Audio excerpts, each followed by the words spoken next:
AM 1220 KDOW and Money 2.0 present The Real Estate Report with Tony Mendez and Gordon Hines. Bay Area real estate and mortgage experts with over 25 years in the business. Now, with an in-depth look at this week's local and national real estate news and what it means for you. Your hosts, Tony Mendez and Gordon Hines. Welcome into the Real Estate Report. I'm Tony Mendez. And I'm Gordon Hines. Thanks for joining us today. Last show of the year. Happy New Year. Everyone drive safe. And, when the new year starts, start thinking about those resolutions you make. I know what my resolution is going to be, and that is I got to get off my seat, if you guys know what I mean, because, with the gyms closed and everything, I think I've gained a little bit of COVID pounds here, and I am definitely going to get out a little bit more. What about you, Gordon? Well, typically this time of the year, you just mentioned drive safely. We're always thinking about people driving while drunk. Actually, this time of year, BART normally gives free rides, but probably this year it's probably not going to happen because it's probably not a lot of people out on the road driving in the first place. With the COVID lockdown, people are staying home, staying families, staying in small groups. We're probably not going to have a lot of transition between people, so probably the roads are pretty clear. It's probably a lot. That's probably one of the most safest New Year's we've had in many, many years. That doesn't mean, based on circumstance. That doesn't mean, change your good habits to bad habits. So be out. If you're out there, be safe. The end of the year, this is the first show I think we've had in 10 years on New Year's Eve. Wow. So I'll take your word for it. I have to go back and check, but I'll take your word for it. You weren't with us in the first 6 years. Okay. So you're going to have to take my word for it. But, this end of the year, it's appropriate to talk about how this year kind of played out.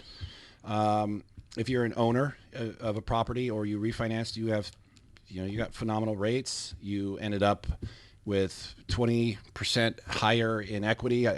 There's a national average. I'll get to it in a little bit. But it was a stellar year to be in real estate, and maybe not so much for people who are sitting on the sidelines looking at these low interest rates, but skyrocketing home prices. California hit $700,000 as a median home price for the first time.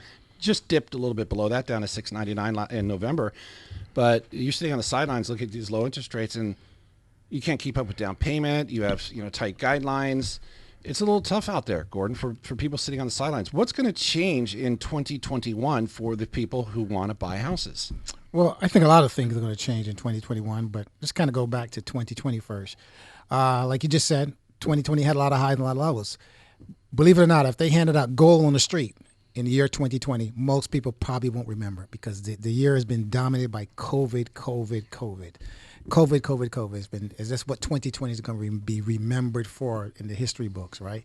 So as we move away from COVID, we got the vaccine going. We got things now to actually look forward to in 2021. A lot of good things happened in 2020. 2020 had a lot of highs, even though, of course, we had that big low. But when you look at the stock market, we look at rates. Rates are phenomenal. I mean, we're ending the year on all-time lows. And today, when we looked at rates today, rates did another dip today. I locked a loan today that I didn't think I was going to achieve that pricing, but it was an opportunity lock, and I locked it. So when you look at this carrying over into 2021, which I'm ecstatic about, by the way, we're going to see things change. I think people are getting ready now to get out of this shelter in place. People are anxious now to make money. People are anxious to get their lives going. So I think 2021 is going to be a rambunctious year just based upon those circumstances and based upon where people are today. According to the survey, Freddie Mac weekly survey, that is, the 30-year fixed ended the year at 2.67%, the 15-year at 2.17%, and the 5-year ARM at 2.71%. Of course, if your 30-year fixed is below the ARM, you're not going to get an ARM. So those are great rates. And yes, it did attract a lot of people into doing a lot of refinance, a lot of money saved. I don't think there's quite the number yet on how much billions, probably even trillions of dollars that was saved on mortgage payments for all the refinances that went on through 2020 and is going to continue. So there's a lot of opportunities. We look at it as a way to manage your mortgage. We're getting everybody from people who are investment property, people who are owner-occupied investment properties. Everything is looking at some sort of opportunity to get into the lower interest rates. But going back, answer some of the questions about 2021, about how people who have been sitting on the sidelines looking at home prices continually go up. Limited inventory. We're down, Gordon, look at this number. This is through November. 9 days is the medium time on the market before they go in contract. How do you compete with that? And over asking price, 100.5% is the sales to list price ratio. That is the highest on record and the lowest days on market on record. How do you compete with that? With, as a first-time home buyer or even a repeat buyer with limited funds or limited, I mean, it's tough, I think, but I think now I'm talking to a lot of people. We're doing a lot of our pre-approvals for people that are finally, getting into the marketplace. I think people realize what a value real estate is, and I think once there's a value assigned to something, people find a way how to do it. We're doing some loans right now for some young people that are teaming up, 3 people buying a house together. So a lot of things are going to change the thought process of what things used to be. I think the great things about challenges is make you kind of think what we talk in the old generic term outside the box. A lot of times people are looking to buy a house, they're looking to 1, get a job, 2, save money, 3, get ready to buy the house. And now as things get different, now people are looking at who can I team up with, who can I live with to buy something with, to own a piece of real estate, especially here in California, because they realize the value of it all, and everything is value driven. Anytime something's value driven, people will find a way. Yeah, I just don't think it's dinner talk anymore where you're sitting around the table and all of a sudden say, hey, you think we should buy a house? I think you have to get ultimately very prepared for something like this. Credit, check that first.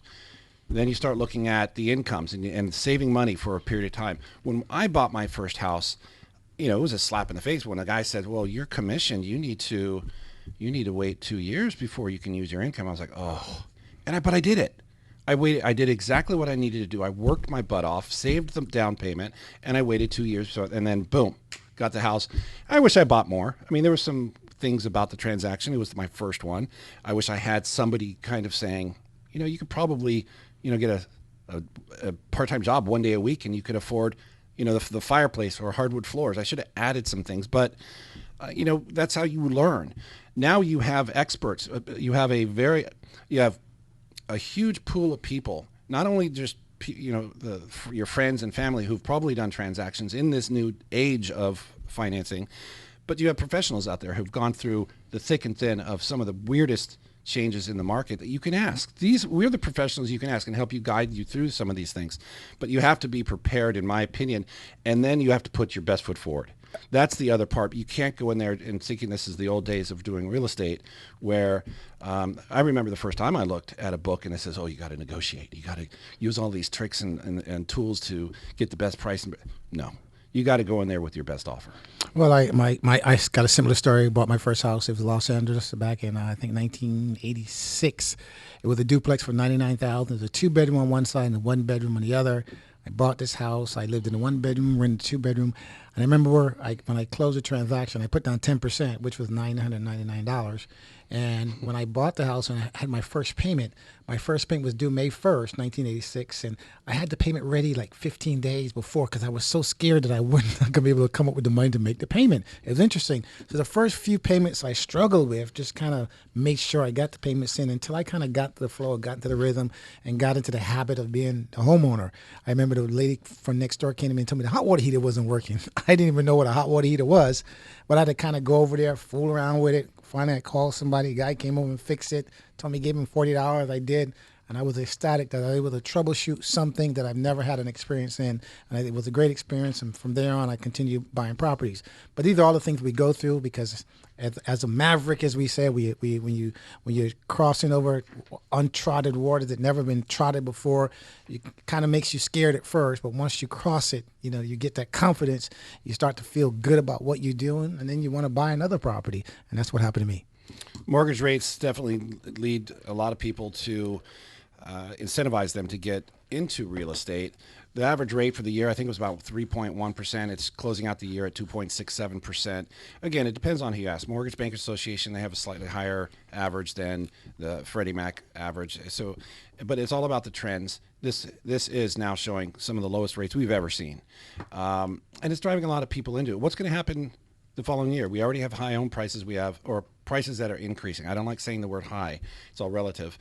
And then you have interest rates that have been driving, the affordability into these homes that are increasing the price. And then you have the possibility that rates are going to go up in 2021. The signs of a vaccine, for example, and then some other signs where throughout the CARES Act and the forbearance, a lot of people that lost their jobs may not be able to pay their or get back out of forbearance, and they might lose their homes. Some inventory might hit the market. So then you have more people trying to get these homes, and yet we think interest rates might actually go up according to the forecast. Right now, Freddie Mac, who has it at 2.67% today, Freddie Mac thinks the interest rate's going to average in 2021 at 3%. Fannie Mae thinks it's going to be at 2.7, but then you have the Mortgage Bankers Association, who thinks it's going to average at 3.2, and the National Association of Realtors at 3%, and Realtor.com at 3.2. So the bad news is, I think because of inventory, I don't think that a flood of inventory from distressed properties is going to change anything with home prices. I think they're going to continue going up. I think the consensus is 1.3% increase throughout the year nationally. I think California, I think they headed at 8.6. But I don't think that's going to change the home prices, and yet interest rates might go up, which is going to change that right there, Gordon, affordability. Yeah, but when you use the word interest rates go up, and I look at those numbers, 3.0 average, 3.2 average, being in real estate for a long time, I remember rates were 7-8%. That's a piece of cake. To me, that's a heck of a deal. That's a heck of a bargain. It all depends on where your thought process is and how you look at things. If you look at the glass as half empty or half full, a rate at 3%. I have numbers for you if I'd like. It's still a great deal. So I don't see that having a negative impact on the market whatsoever, because people are looking to become homeowners. Here's the numbers. In the current quarter, 55% of housing markets examined by the Adam Data Solutions were less affordable than their historical average. That's up from 43% a year ago, while home prices appreciated faster than wages in 90% of the markets analyzed. So right now, it was 43% a year ago. Now it's 55% of the properties are not affordable. So you increase prices and then increase rates, it's going to be, that number 55 is going to go to 60, to 65, to 70. Where do the first-time home buyers and repeat buyers going to find the means to buy? I think that we do see some sort of gridlock at some point. Yeah, but once again, if you come back and scale that, what you just said, if I was to go back and turn the clock backwards and look at an average price, let's say $100,000 less than what you just quoted, and look at a rate 1.5% higher, we're probably right back to the same balance. So that's why sometimes when you look at numbers, you look at statistics, that you got to look at them in a relative standpoint, because sometimes they can scare you. But at the end of the day, once you come back and actually look and compare, you said, listen, we're still at the same point of affordability, because the higher price of the lower rate, the lower price with the higher rate still balances out on the scale. I guess the silver lining here is we are seeing a large amount of people that are able to now work from home. So you can add that to that huge list of things that happened in 2020, work from home mentality, and the businesses are embracing this. So that means that buyers can reach out to other locales that have affordable homes. So we're going to see places like Sacramento's and Reno's and Salt Lake City's, Denver's, and other places, the Boise's, start going up as people flood to those areas that can work from home. 2020 was definitely an interesting year. We're going to hit some of the big main events. I mean, COVID, we knew that, but Black Lives Matter was in there as well. Is that overshadowed? Probably not when it's all said and done. We'll come back after this break. I'm Tony Mendez. That's Gordon Hines. This is a Real Estate Report. Happy New Year. Drive safely out there. And don't drink and drive. Definitely don't drink and drive. We'll be back after this break here on AM 1220 KDOW. Questions about real estate? Call the program 800-516-1220. Now, back to the Real Estate Report on AM 1220 KDOW. Welcome back into the Real Estate Report. I'm Tony Mendez. And I'm Gordon Hines. Thanks for joining us this last show of the year. It's our first show we've ever done on New Year's Eve, as far as I know. We are live, for the most part. We are sitting here on the same day the show is airing. How about that? That's live. That's as close enough as you get to live without actually being live. We do have lives. Be careful out there tonight. Even though we think traffic's going to be much lower, that does not give you an excuse to break the rules. Be very careful. That's somebody's mom or sister or brother or kid out there. November was the best month of 2020 to buy a house, according to the average mortgage payment, which was based on historical low rates of $1,094. From the previous month, it was $1,163. Not sure if that makes big news, but that just shows you that rates just kept going down. since the beginning of COVID. Let's just say March. Yeah, I've had, actually, it's funny you said that rates kept going down. During the year, of course, we're always talking to clients, courting clients into refinancing, doing different transactions. And a couple of clients that when they called me, let's say in November, and I gave them a rate, and then I didn't hear from them for a week or so. By the time I talked back to them, they said they had talked to somebody else and got a lower rate. And I said, well, Gordon, I went with them because they gave me a lower. I said, well, you had need to call me to compare since rates have gone down. I said, well, when I talked to you a week ago, you were at this rate, and there's people a lot less lower. And it's just a sign of the times. Rates do change often. If you're out there, even if you're out working with us, you always want to compare different people on the same day because, our market is always changes. It's constant change and evolution in our market. That's why you got to be really careful when you're doing this. This is long-term financing. Get more than one opinion from different faucets. That way you can get them compare and have a very good educational answer to doing your best transaction when it comes to refinancing, saving money, lowering your rates, and taking money out of your pocket. Yeah, the low rates definitely are something to pay attention to when it comes to every real estate. We have people who are looking at duplicating their term. We have a client right now who's got in a 22-year loan, for example, and he's, it's not a terribly large loan. It's only about $250,000, but he's duplicating his loan, right? He's in a higher principal payment situation now than he was when he first started. So he's paying a lot of principal, but he wants to just go back to 22 years and duplicate his term.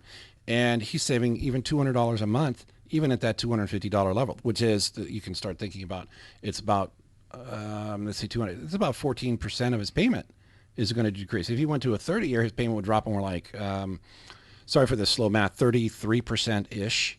So there's some good opportunities out there for people, and the other thing too, retirement. People who are looking that maybe they're in retirement or going into retirement, looking at these low interest rates and carrying them through as a fixed cost through, the rest of their term in that property can make a lot of sense with these fixed incomes that a lot of retired people are on. Yeah, I've got a client right now. If she's looking to take cash out, like $150,000 to pay down a loan she got on her retirement and fund her retirement so she can actually retire early, at 2.5% interest rate. It's going to far supersede what she's losing on retirement because of the money she took out earlier to make a handle financial crisis. But these are all the things that you can do when rates are low. There are a lot of opportunities you can do with money. We're talking to clients every day. We got a lot of clients that we talk on the show all the time that are taking cash out and keeping the payment the same. We got some clients that don't need cash, have plenty of cash, just want the lower payment. We got clients that want the shorter term to go from the 20-year to the 15-year to the 30-year to the 15-year or even go to the 10-year. A lot of different things happen in the marketplace. That's the reason why the market's so busy. Refinances are taking time. We believe we got the fastest gun in the West. We're closing loans here faster than the Lone Ranger can run. So if you're looking to refinance, call us, get an opinion from us before you talk to somebody else. A lot of things happened in 2020. Interest rates are one of them. We talked about COVID, Black Lives Matter. What about the stock market? We saw the stock market take it wasn't a crash, led us towards a recession in a sense, and people feared for a while, but it came right back. In fact, we're hitting all-time highs again right now, today. In fact, I think the S&P hit another high. So that was another big event that shook a lot of people, but we came back from that. What's your explanation about that, Gordon? Because we're seeing, unemployment, went up to 10%, and that's only coming back. What is it now? It was like 8%. 8%. And so it's coming back slowly, but we're not seeing the numbers that we've seen. But yet, our stock market is just on fire right now. Well, unemployment numbers this week, I think, just mentioned this morning, I think down 787,000 first-time filings, which is actually down from the previous week. Market's been on a tear. If you go back and look at the market dropped in early March, they have come back and made back all that loss and then some. I talked to a few investors I know that had stayed out the market because they weren't sure how long it was going to last. And if you stayed out the market, you made a bad decision, basically, based upon, I think the S&P average 39%. Same thing with real estate, too. A lot of people bail on the real estate. Right. So that's why a lot of times is when these events happen, don't panic. Sometimes you just got to ride it out. Yeah, well, 2020, again, was a very interesting year. I don't think we're going to be forgetting it anytime soon. Trump got COVID. This is crazy. That's a conspiracy, though, right, Gordon? According to you, that's a conspiracy. We'll come back after this break. I'm Tony Mendez. That's Gordon Hines. It's the Real Estate Report here on AM 1220 KDOW. You can always email the show, Tony or Gordon at BayAreaLoanSource.com.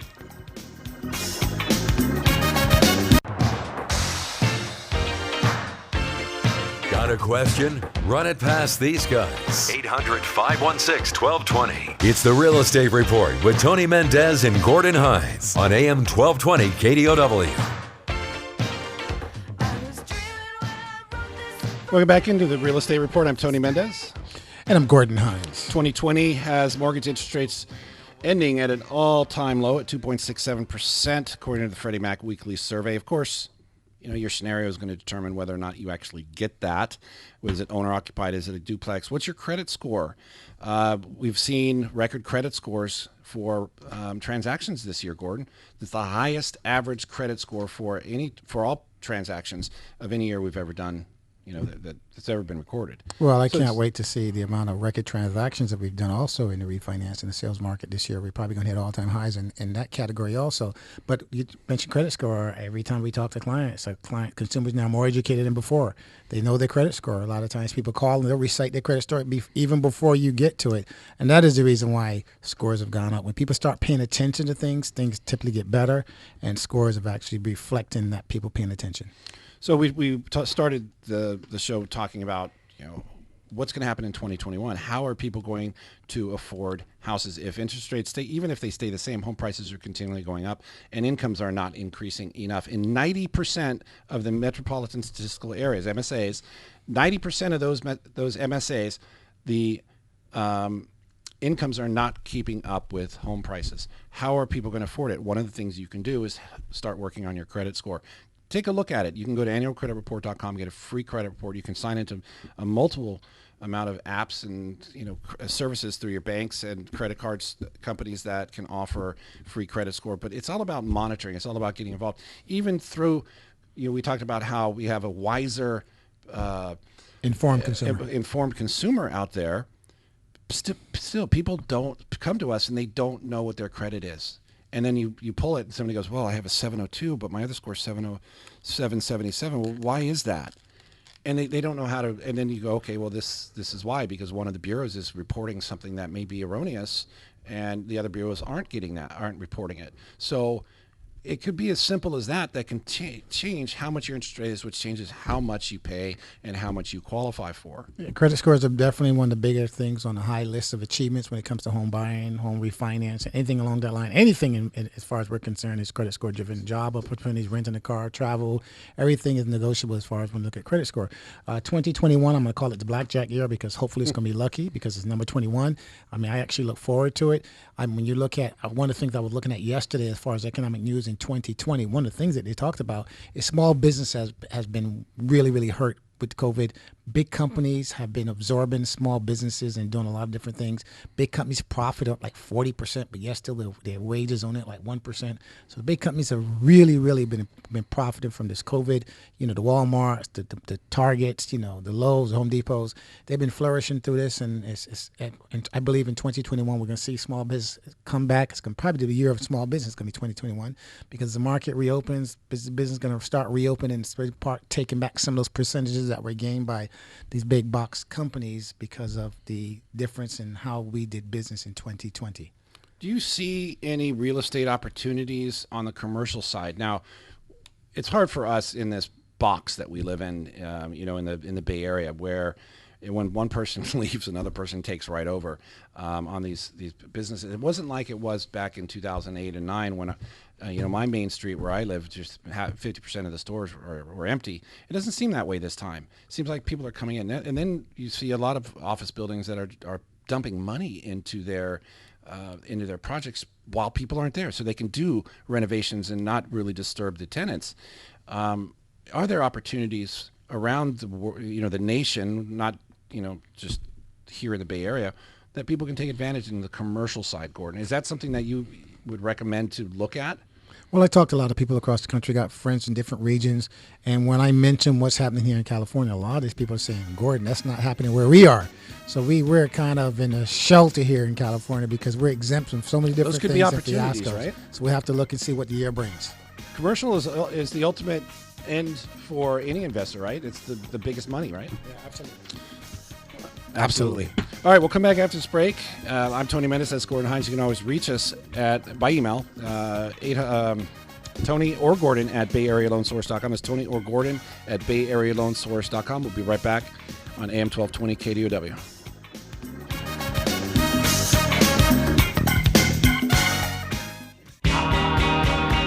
Tony and Gordon are taking your calls at 800-516-1220. It's the Real Estate Report on AM 1220 KDOW. Welcome back into the Real Estate Report. I'm Tony Mendez. And I'm Gordon Hines. 2020 has the mortgage interest rates ending at 2.67% according to Freddie Mac Weekly Survey. It's called the Primary Mortgage Market Survey. It's been very interesting to follow that trend, but that's not the only trend that we follow. We already talked about days on the market that in California, that's down to 9 days on the market. That's incredible, Gordon. That's one of your biggest indicators, right? Seeing how fast homes sell, regardless of how much inventory is out there. You could have a ton of inventory, but a ton of buyers, which I think we have right now. But to a certain extent, with the affordability is going to be a big factor in 2021. But you can't get over the fact that the California Association of Realtors expects home prices to increase in California by 10.6% as a whole. Even though we hit the high, over $700,000 as a median home price here in California for single family homes, new listings. Well, keep in mind, Tony, those are just projections. There's some guy sitting behind a desk, Well, they've been wrong so often as well. Predicting what's going to happen based upon his thought process of what happened over the last couple of years. Markets do change. Catastrophic events like COVID. Who never thought the stock market would dip so high in mid-March when things happen that's beyond our control. I think if you're an educated buyer, consumer, smart consumer, you kind of look at the trends, you kind of figure out where do I fit in? How do I make these trends work for me rather than just getting consumed by numbers and statistics, because statistics can make you make no decision or bad decision many, many times. I don't. It's really hard to make what's going on, Gordon, as just an average consumer. So maybe even a first-time home buyer who's, I would say, not an average consumer. They're a first-time home buyer. They've never done this before. Maybe they, a year ago, they weren't even thinking about buying a house. Now they are, and this is their reality. I mean, here's a snapshot from December, the week ending December 20th. Median home price increased 14% year over year to $320,000. That's nationally. Pending home sales were up 34%, but inventory was down. New listings for homes were up 12%, and active listings were down 31% from 2019. 39% of homes that went under contract had an accepted offer within 2 weeks. This is nationally. That's up from 26% last year. The average sales to list price ratio is 99.4%. That's 1.5% higher than it was last year. Everything's getting harder. How do you take a snapshot and say, this is what if you're a first-time home buyer and say this, and start your education in 2020 and carry that into 2021? There's no precedence here. Well, if you look at, I got you a better example. If you look at the stock market, for example, stock market crossed 30,000 plateau for the first time ever in life. And you're saying, boy, how could the stock market be running on so high and people are unemployed, people are not getting paid, people are on COVID, people are dying every day. Every day, 3,000 people are dying. That makes no sense. But if you're not in the marketplace, you're losing out on a ton of money, ton of making sense. So when you look at these statistics that people pull out, a lot of times you got to still come back and say, how can I profit from this information that someone is putting out there, even going against it or going with it? Because we're all predictors in our own mind. We just have to learn how to apply ourselves to what's happening in the real world at times. I think the real big push in 2021, I think we're really going to see that one trend of people moving to affordable areas. I think that's what's going to make sense for a lot of first-time homebuyers, because even now, Gord, we were talking over the last several years about how the average starting income for a tech worker, for example, in the Bay Area, could afford with 20% down, could afford a certain price here in the Bay Area. Now that price has gone up even further. And now a lot of people are being offered to say, well, if you take a pay cut, I can move you to a place where home prices are 1/3 the price they are here. Would you like to do that? Well, where is that? Well, there's only a few cities on the West Coast that'll do that. Would you consider this? And I think those are the conversations that people are going to have. In fact, I think people are going to start thinking of that before they even get their job, right? You're applying for a job. Can I work from home? More and more people are going to be doing that. Companies are going to start building, where people actually have to be in the office in places where it's affordable housing. What happens to the Bay Area when that happens? Gordon, it really kicks in. Well, I think it's once again it throws us another challenge, and we all seem to succumb to and overcome challenges. I think. I mean, we're a very diverse community and very many different things here in our Bay Area that offers many different options for people. Some people just don't like. I don't care how cheap houses are. I'm not moving to Reno. I'm not moving to those remote places.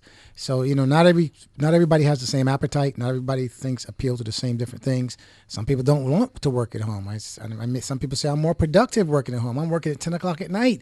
When at 10 o'clock at night I'm normally at home watching TV, but now I'm working. They get more productivity out of me. They're paying me the same. So a lot of different things happen under different circumstances. We just have to learn how to manage through it, and once again, make it work for us. As I just mentioned in that previous segment, we have to learn how to apply what's out there and make it work for you in a first-person singular position. 2020 was definitely a very interesting year. We continue kind of going down the list here. We had talked about the market, Black Lives Matter, COVID. I thought this was the most interesting thing that happened for me, because I'm kind of a sci-fi kind of guy. The Pentagon admitted that UFOs exist. Wow. They released a bunch of footage. I find that and then there was this guy in Israel, right? He was some sort of like science council or something, president of it, and he retired, and then he came out and says, "Oh, we have contact with aliens, and we have even bases on Mars." I think that's a great story. Probably not true. But UFOs, they exist. Now, UFO doesn't mean it's alien; it just means it's unidentified, right? Right. I guess it could be a drone. It could be a UFO. And then we had those weird monoliths that started appearing. But the other thing too, streaming was a big thing. This was the first full year that I've just streamed. I'm unplugged, other than my internet, which I use Comcast, which is fantastic, by the way. There's my plug. But yeah, the streaming. The platforms are amazing right now. So, it worked perfectly. It was, COVID just kind of, accelerated, the technology that was already there, and people embraced it more. Well, just like resolutions, I think not the years past, we all make resolutions at the beginning of the year, kind of go back and look at, did you follow your resolution, or did you learn something in 2020 that you didn't do prior to? I can admit what I do, like the president said, fake news. When I watch TV and listen to the news, I just don't fall for it or believe it as much as I could. I go check different sources, because I realize that there's so many different opinions and positions behind that news and how that news is actually delivered to me. You can watch two different networks and they say the same thing, or they report on the same thing, and their concept or thought process is completely different.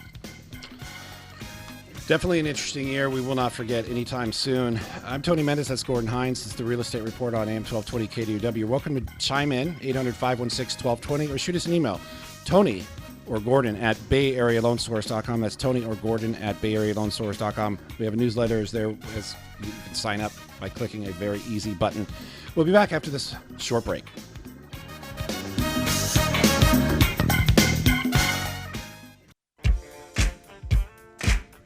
Phone lines are open on the Real Estate Report. 800-516-1220. That's 800-516-1220. Welcome back into the Real Estate Report. I'm Tony Mendez. And I'm Gordon Hines. I myself have taken advantage of the low interest rates and refinanced one of my investment properties. I turned into, about $280 in cash flow in my pocket. Interest rates, according to Freddie Mac Weekly Survey, at 2.67% is incentivizing a lot of investors into shoring up their finances and going back, to maybe they're 5-10 years in, going to a 30-year fix and grabbing a little bit more cash flow. Would you do that, Gordon? What's your ultimate goal with a? You look at these low interest rates and you go, my payment can be so much lower, but yet I'm so far into this transaction, my current loan. I want to eventually pay this off. Or would you change your mindset on that? Is that part of your being a professional investor to say, you know what, I think I'm going to change the way I look at this. I want more cash flow. And then instead of trying to pay this off for retirement income, what's your thought on that? Well, actually, ironic you're asking me that question. I'm in the process of doing the same thing. Couple of properties I have, I'm actually refinancing. I've had for a long time, and the rates were, were out there at that time. So now I'm reshuffling the cards. Now I'm realizing it doesn't matter if it's a 30-year loan or a 20-year loan. At the age where I'm at right now, it's not going to make any difference whether the property's paid off or not. Cash flow is more important every day. And one of the things that I measure myself by, like everybody else, is what I call 30-day money. You need 30-day money to benefit your life, to make your life more better. And if you can improve on your 30-day money, which is that cash flow, I think it'll go a long way rather than having the property free and clear and it's not really paying dividends. So that's what you got to look at.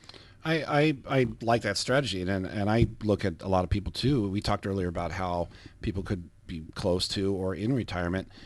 They may be changing their tune now. You can look at this low cost of money that they can get and extend it to get a lower payment, which is really money in your pocket. It's less money you're spending. Let's just say that. But there's a real rate of return on doing this. Am I going to change my philosophy on what I'm going to do? Can I now extend my term back out, have a lower payment, and do other stuff with that money, like the stock market, by the way, which has hit all-time high? Or does it free up money for an investment opportunity in one of these, more affordable places where people are moving? I think that's how I am going to take 2020 out and or at least interpret the low interest rate part of 2020's, stories or storylines. I think I'm going to continue thinking that way through 2021, but I think by the end of the year, I may have changed what I want to do with my real estate based on low interest rates because that cash flow. Well, you're doing exactly what I spoke about earlier. Different circumstances changed our thought process, got us now thinking outside the box. What's good today might not necessarily be good tomorrow. So when you look at your whole portfolio, or you look at your life, you look at taxes, you look at income, you look at families, you look at where you are today, you have to kind of reposition yourself because things are different. We talk on the show many times, the norm that we thought was the norm is no longer going to be the norm. So when people have mentioned to me, boy, I can't wait to things get back to normal, we're not going back to the normal we had before. It's going to be a new norm, and you just have to make those adjustments. People that make adjustments always seem to do well over time, always seem to stay ahead of on top of water rather than sinking, and that's what makes change good. It makes us do things different, and that's important.